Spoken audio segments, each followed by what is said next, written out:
2024 లేదా 25లో డిగ్రీ లేదా బీటెక్ చదివారా? సాఫ్ట్‌వేర్ జాబ్ కోసం ఎదురు చూస్తున్నారా? అయితే కోడ్ జ్ఞాన్ 100 డేస్ కోర్సులో చేరండి, జాబ్ సాధించండి.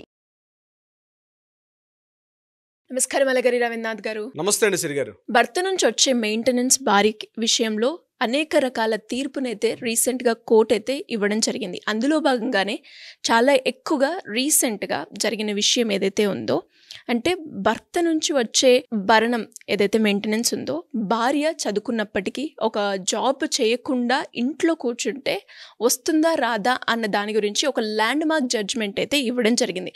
దానికి సంబంధించిన డీటెయిల్స్ ఏంటి సార్? ఒరిస్సా ఉన్నటువంటి హైకోర్టు జస్టిస్ గౌరీశంకర్ గారి నేతృత్వంలో ఒక ల్యాండ్ మార్క్ జడ్జిమెంట్ అయితే ఇవ్వడం జరిగింది, ముఖ్యంగా ఈ మెయింటెనెన్స్ సంబంధించి. ఈ కేసు యొక్క వివరాలు ఏంటంటే, భార్య మంచి క్వాలిఫైడ్ పర్సన్, ఏజ్ ఉంది, అదేవిధంగా షీఈ్ వెల్ ఫిట్ ఉందన్నమాట. అంటే ఆవిడ జాబ్ చేయడానికి మానసికంగా శారీరకంగా కూడా చదువుకున్నటువంటి ఒక యోగ్యురాలు ఆవిడ. అయితే కేవలం భర్త మెయింటెనెన్స్ విషయం మీద ఆవిడ జాబ్కి వెళ్లకుండా, ఆవిడ ఏమీ కాకుండా కేవలం నాకు మెయింటెనెన్స్ కావాలి, మెయింటెనెన్స్ కోసం అని చెప్పి ఆవిడ ఆల్రెడీ చేస్తున్న జాబ్ను కూడా రిజైన్ చేసేసి ఇంట్లో కూర్చుంది. నాకు మెయింటెనెన్స్ ఇస్తే తప్ప నేను ముందుకు వెళ్ళలేను, నా లైఫ్ని డీల్ చేయలేనని చెప్పి ఆవిడ ఆబ్జెక్షన్ పెట్టడం జరిగింది. దీనికి సంబంధించి భర్త ఎవరైతే హస్బెండ్ ఉన్నాడో అతను కోర్టును ఆశ్రయించి, ఆమె ఆల్రెడీ క్వాలిఫైడ్, అన్ని రకాలుగా ఆవిడ ఫిట్మెంట్ ఉంది, అయినప్పటికీ కూడా ఆవిడ జాబ్ చేయకుండా కేవలం నన్ను వద్దంటుంది, బట్ నా మెయింటెనెన్స్ కావాలని చెప్పి నన్ను అనేక రకాలుగా ఇబ్బంది పెడుతుందని చెప్పి అతను హైకోర్టును ఆశ్రయించడం జరిగింది. సో ఫ్యామిలీ కోర్టు ఇచ్చిన తీర్పుని ఆయన ఛాలెంజ్ చేస్తూ హైకోర్టుకి వెళ్ళిన తర్వాత హైకోర్టు దీని మీద ఒక ల్యాండ్ మార్క్ జడ్జిమెంట్ అయితే ఇవ్వడం జరిగింది. ఆ జడ్జిమెంట్ ఏంటంటే, ఒకవేళ మహిళ అంటే భార్య అటువంటి సందర్భంలో, అంటే పూర్తిగా క్వాలిఫైడ్ ఎడ్యుకేషన్ అయ్యి మానసికంగా శారీరకంగా పూర్తిగా ఉన్నప్పుడు జాబ్ చేయాలి తప్ప మెయింటెనెన్స్ మీద ఆధారపడి ఉండకూడదు అని చెప్పి ఒక ల్యాండ్ మార్క్ జడ్జిమెంట్ అయితే ఇవ్వడం జరిగింది. ఇది ఇటీవల కాలంలో, అదేవిధంగా ఇది మహిళల సైడ్, అంటే మహిళలు అన్ని రకాలుగా ఇటీవల కాలంలో ఉద్యోగాలు చేసుకుంటున్నారు, జాబ్ చేసుకుంటున్నారు, బిజినెస్లు చేస్తున్నారు, అన్ని రకాలుగా ఫైనాన్షియల్గా బాగున్నారు. కానీ కేవలం ఈ ఒక్క కారణాన్ని సాగ్గా చూపుతూ తాత్కాలికంగా మెయింటెనెన్స్ని, జాబ్ని ఆపేసుకుంటూ మెయింటెనెన్స్ మీద డిపెండ్ అవ్వడం, హస్బెండ్ మీద డిపెండ్ అవ్వడం తరచుగా చూస్తున్నాం. దానికి పులి స్టాప్ పెడుతూ ఒరిస్సా హైకోర్టు ఇచ్చినటువంటి ఈ ఏదైతే జడ్జిమెంట్ ఉందో, ఇది కొంత వెసులుబాటు ఉండే అవకాశం కూడా ఉంటుంది. ఇలానే కాకుండా ఇది కేవలం మహిళల సైడే కాకుండా హస్బెండ్ సైడ్ కూడా ఉంది. పంజాబ్ హర్యానా హైకోర్టులో దీనికి సంబంధించిన కేసు కూడా ఉంది.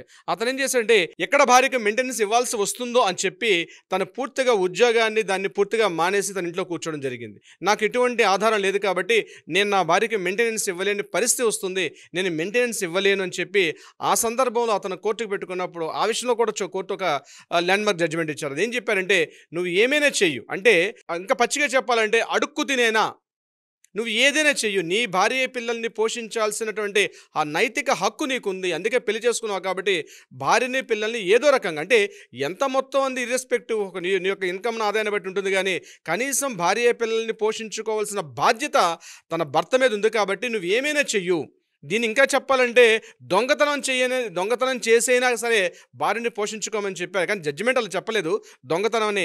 దాని తర్వాత విశ్లేషకులు కొంతమంది వాళ్ళు వర్ణించడం జరిగింది. అంటే నేను ఎందుకు ఈ మాట చెప్తున్నానంటే, ఏమైనా చెయ్యు, అప్పు తీసుకొచ్చినా చెయ్యు, అట్లీస్ట్ రోడ్డు మీద ఏదో చిన్న వ్యాపారమో లేకపోతే ఒక ఆటో రిక్షా నడుపుకొని ఏదో ఒకటి, నీ భార్య పిల్లల్ని పోషించాల్సిన బాధ్యత నీ మీద ఉంది, నైతిక హక్కు ఉంది కాబట్టి ఏదో రకంగా చెయ్యు. కేవలం మెయింటెనెన్స్ ఇవ్వాలన్నటువంటి సాకు చూపి నా దగ్గర ఆదాయం లేదు, నా దగ్గర ఎటువంటి ఇన్కమ్ లేదని చెప్పి నువ్వు ఇంట్లో పడుకుంటే కుదరని పని అని చెప్పి పంజాబ్ హర్యానా హైకోర్టు ఒక సందర్భంలో ఒక తీర్పు కూడా ఇవ్వడం జరిగింది. సో ఈ రెండు తీర్పులు బట్టి మనకు అర్థమవుతుంది ఏంటంటే, ఖచ్చితంగా ఇక్కడ పూర్తిగా మహిళ తన కేవలం మెయింటెనెన్స్ కోసమే తన భర్త మీద పూర్తిగా ఆధారపడుతూ తనకు ఉండాల్సిన అర్హతలు ఉన్నప్పుడు కూడా ఉద్యోగానికి వెళ్ళకుండా ఇంట్లో కూర్చోవడం సరికాదు అని చెప్పింది.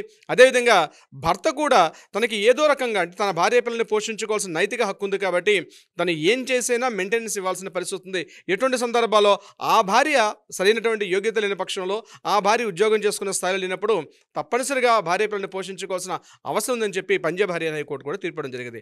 ఇక్కడ ఈ రెండు తీర్పుల వల్ల మనకు అర్థమవుతుంది ఏంటంటే, తప్పనిసరిగా పెళ్లి అంటే వైవాహిక వ్యవస్థ వచ్చిన తర్వాత భర్త భార్యను పోషించాల్సిన బాధ్యత ఉంది. కానీ భార్య ఒక యోగ్యురాలు అయినప్పుడు తప్పనిసరిగా ఆ మెయింటెనెన్స్ విషయం మీద డిస్కషన్ చేసే అవకాశం ఉంటుంది. అయితే ఇక్కడ మరలా ఇంపార్టెంట్ ఇంకో విషయం కూడా, మరొక తీర్పు కూడా ఉంది, మీకు నేను చెప్తాను. ఫర్ ఎగ్జాంపుల్, భర్త యొక్క ఆదాయం నెల వచ్చేసరికల్లా 1,00,000 రూపాయలు ఉందనుకుందాం.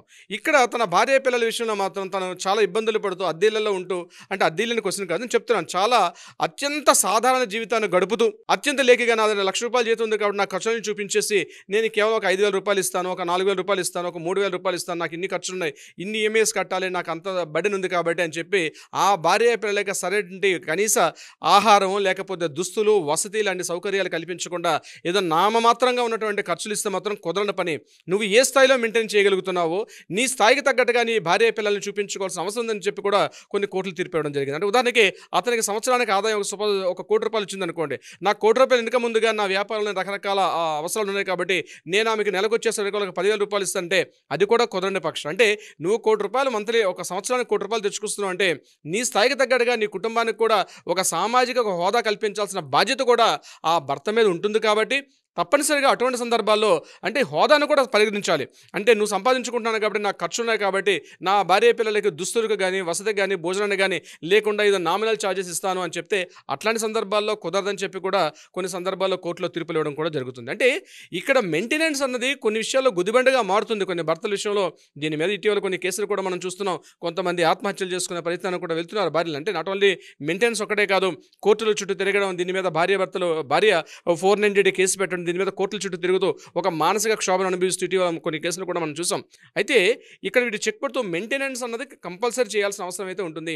మనోవర్త అంటారు, భరణం అంటారు, ఏదైనప్పటికీ కూడా భార్యకి భర్త చెల్లించాల్సినటువంటి మెయింటెనెన్స్ ఏదైతే ఉందో అది తప్పనిసరిగా ఒక సామాజిక న్యాయ సూత్రాలకి ఆధారపడి ఉంది. కాబట్టి భార్యను పోషించుకొని పిల్లల్ని పోషించుకొని పిల్లల్ని చదివించుకోవాల్సిన బాధ్యత ఆ భర్త మీద ఉంటుంది అని మనకి సామాజిక వేత్తలు కూడా చెప్పడం జరుగుతుంది. దీనికి సంబంధించి అనేక రకాలైన జడ్జిమెంట్స్ కూడా ఇటీవల కాలంలో ఒక్కొక్క కోర్టు నుంచి కూడా వస్తున్నాయి. దీనికి నేను ఇప్పుడు చెప్పినట్టుగా పంజాబ్ హర్యానా హైకోర్టు, మన ఒడిషా కోర్టు, అదేవిధంగా ఆంధ్రప్రదేశ్ హైకోర్టులో కూడా కొన్ని తీర్పులు కూడా రావడం జరిగింది. సిరి గారు సార్, మరి ఎవరికైనా కూడా ఇంకా ఇలాంటి మెయింటెనెన్స్ విషయంలో డౌట్స్ ఉన్నప్పటికీ వాళ్ళు మీ ద్వారా అంటే లీగల్ పరంగా వెళ్ళాలి అనుకున్నప్పుడు మీ గైడెన్స్ కావాలి అంటే ఏ విధంగా మిమ్మల్ని అప్రోచ్ అయ్యే ఛాన్స్ ఉందంటారు? తప్పనిసరిగా సిరి గారు దీనికి సంబంధించి కింద స్క్రోల్ అవుతున్న నెంబర్ని కాంటాక్ట్ చేయగలిగితే లేదా వాట్సాప్ చేయగలిగితే మన లీగల్ టీం వాళ్ళకి అప్రోచ్ అవుతారు, సలహా సంప్రదింపులు ఇచ్చే ప్రయత్నం చేస్తారు. అదే కాకుండా ఏదైనా న్యాయపరంగా పరిష్కారం కావాలంటే కూడా ఆ దిశగా కూడా ప్రయత్నం చేస్తారు మన లీగల్ టీం మొత్తం కూడా. శ్రీ గారు thank you sir, thank you so much. Thank you so much అండి. సుమన్ టీవీలో మీ పర్సనల్ అండ్ బిజినెస్ ప్రమోషన్స్ కోసం కింది నెంబర్కి కాంటాక్ట్ చేయండి.